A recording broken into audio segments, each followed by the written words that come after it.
जय श्री राम दोस्तों।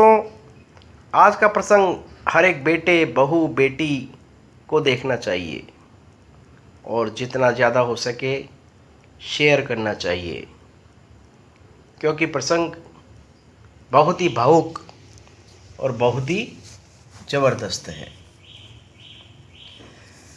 दोस्तों, जब एक शख्स लगभग 45 वर्ष के थे तब उनकी पत्नी का स्वर्गवास हो गया था।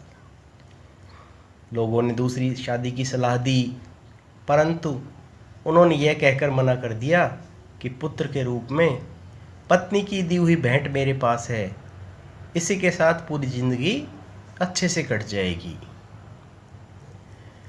पुत्र जब वयस्क हुआ तो पूरा कारोबार पुत्र के हवाले कर दिया। स्वयं कभी अपने तो कभी दोस्तों के ऑफिस में बैठकर समय व्यतीत करने लगे।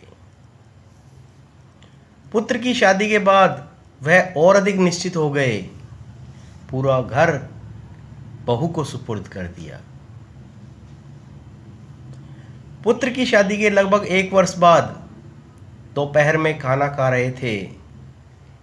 पुत्र भी लंच करने ऑफिस से आ गया था और हाथ मुंह धोकर खाना खाने की तैयारी कर रहा था। उसने सुना कि पिताजी ने बहू से खाने के साथ दही मांगा और बहू ने जवाब दिया कि आज घर में दही उपलब्ध नहीं है। खाना खाकर पिताजी ऑफिस चले गए। थोड़ी देर बाद पुत्र अपनी पत्नी के साथ खाना खाने बैठा।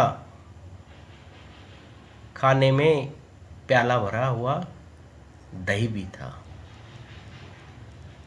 पुत्र ने कोई प्रतिक्रिया नहीं दी और खाना खाकर स्वयं भी ऑफिस चला गया। दोस्तों, कुछ दिन बाद पुत्र ने अपने पिताजी से कहा, पापा आज आपको कोर्ट चलना है, आज आपका विवाह होने जा रहा है। पिता ने हंसते हुए आश्चर्य से पुत्र की तरफ देखा और कहा, बेटा, मुझे पत्नी की आवश्यकता नहीं है और मैं तुझे इतना स्नेह देता हूँ कि शायद तुझे भी माँ की ज़रूरत नहीं है, फिर दूसरा विवाह क्यों?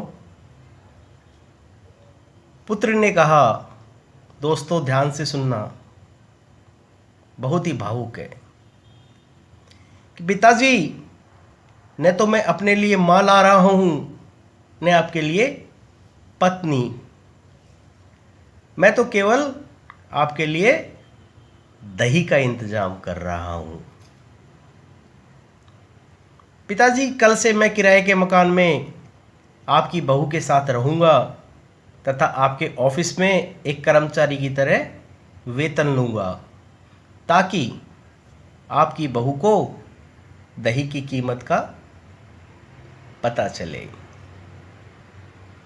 दोस्तों, माँ बाप हमारे लिए एटीएम कार्ड बन सकते हैं, तो हम उनके लिए आधार कार्ड तो बन ही सकते हैं। जय श्री राम।